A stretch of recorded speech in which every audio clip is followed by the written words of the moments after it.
Bonjour à tous et bienvenue dans ce podcast numéro 3 que nous réalisons dans le cadre d'un projet Médecins sans frontières. Bonjour. Nous allons discuter aujourd'hui de l'accès à l'avortement dans le monde.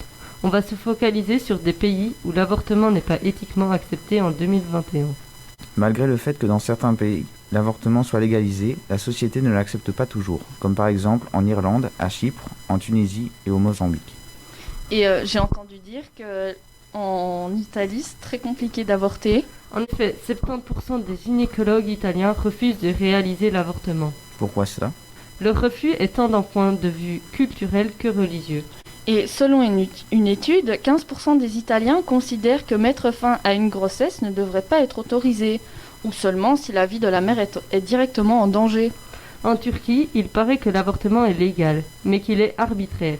Qu'est-ce que cela signifie ? Cela signifie que l'avortement arbitraire intervient juste pour les personnes mineures ou mariées. Pour une femme mariée, l'avortement doit être soumis au consentement du conjoint et pour une femme mineure, il doit être soumis à l'autorisation parentale.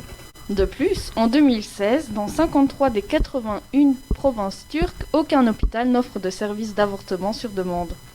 Par contre, en Chine, l'avortement est détourné de son usage initial. Dans ce pays, il est détourné afin de favoriser la naissance de garçons, pour des raisons d'ordre patrimonial ou religieuses, pour lequel avoir un enfant de sexe masculin est préférable. Mais pourquoi veulent-ils un garçon ? Car avoir un garçon sert à perpétuer la lignée. Cela peut paraître archaïque, mais c'est toujours d'actualité car des millions de fœtus féminins sont éliminés chaque année. Merci pour cette interview.